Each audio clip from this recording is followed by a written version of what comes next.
Պարոն Ֆերոյան, ձեր թույլտվությամբ մի քանի հարցեր նախ առավոտյան ժամը 11:30-ից Սամվել Կարապետյանի խափանամիջոցի տնային կալանքի հարցը քննվում է դատարանում,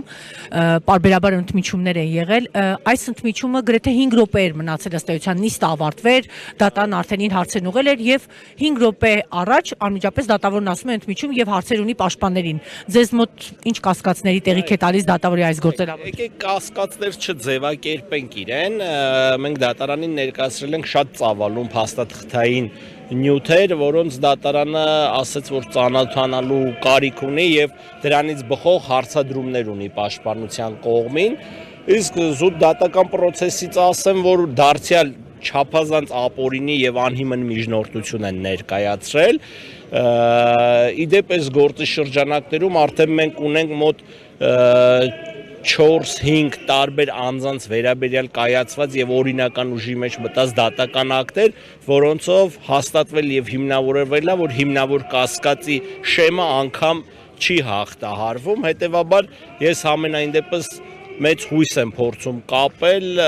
որ այս ներկայացված միջնորդությունը կմերժվի հենց բացարձակ ապօրինի լինելու հիմնավորմամբ, տեսնենք թե դատարանը ինչքան կկարողանա ազատ գործել, զուտ դրանից է կախված, ուրիշ օրենքի կամ օրինականության կամ իրավական տիրույթում ստեղ խոսելն ավելորդ է, ես այն ժամանակ էի ասել, ցանկացած անձի հետ պատրաստ ենք նաև հրապարակային իրավական վեճ ունենալ, որ ստեղ մենք գործ չունենք որևէ փաստարկված եւ հիմնավորված մեղադրանքի հետ։ Բացարձակ ապօրինի է, իսկ խափանման միջոց թե կալանքը, թե տնային կալանքի տակ պահելը եւս կրում է բացարձակ ապօրինի բնույթ եւ օր առաջ դա պետքա վերացվի։ 9 ամիս է դուք դատարաններում ըստ էության կռիվ եք տալի։ Նիկոլ Փաշինյանն իր հերթին ասում է չկա դատավոր, որ իմ ասածը չանի։ Արդարության այս պայմաններում սպասում եք պարոն։ Դե հենց դրանով է պայմանավորված, որ մենք ի սկզբանե նշել ենք, որ մենք գործ ունենք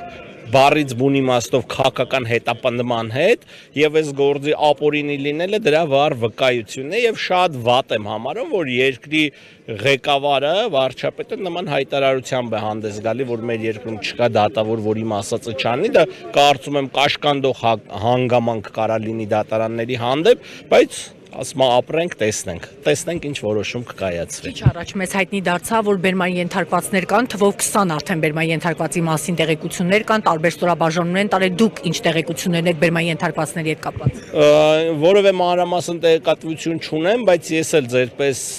ինֆորմացվել եմ մեր փաստաբան գործընկերներից, մի մասին տեղափոխել են Արաբկիրի ոստիկանության բաժին, մի մասին Զեյթունի ոստիկանության բաժին, թե ինչի համար, ինչ հիմնավորումներով, ինչ պատճառաբանություններով, իսկ թվում է դրա մասին ավելի ուշ կտեղեկացվենք։ Սամվել Կարապետյանը այսօր դատական նիստի ժամանակ իր խափանման միջոցի իմաստով որևէ խոսք, արտահայտություն, հայտարարություն հնչեցրել է, թե ոչ։ Ի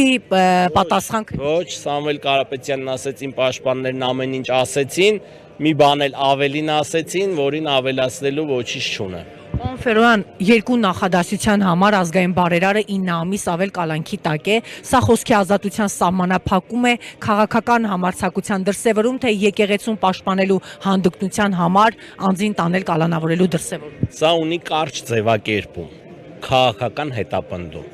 Ուրիշ ոչ մի անուն չես կարող սրան տալ։ Քաղաքական հետապնդման պայմաններում ամեն ինչին էլ կարան քրեական տարեր կպցնեն, հա, հիմա ձեր հարցադրմանն էլ կարան ինչ-որ հորինված քրեական տարեր կպցնեն եւ ձեզ տանեն կալանավորման։ Դա է քաղաքական հետապնդումը։ Ես սիրով կպաշտպանեմ։ Պարոն Ֆերոյան, ի վերջո դատավորի գործելավոճում որևէ կաշկանդվածություն, անհանգստություն, լարվածություն նկատեցիք, թե ոչ երկար տարիների փաստաբանական փորձ ունեմ, վստահ եմ բազմաթիվ դատավորների հետ, բազմաթիվ խափանման միջոցների մասնակցած եք եղել։ Անկեղծ ասած, դատավորի գործողություններում կաշկանդվածություն չեմ նկատել, շատ հետաքրքիր եւ համարձակ հարցադրումներ էր հնչեցնում վարույթ իրականացնող մարմնին, որը մեզ եւս մի փոքր հույս տվեց լավատեսությամբ սպասել որոշման կայացմանը։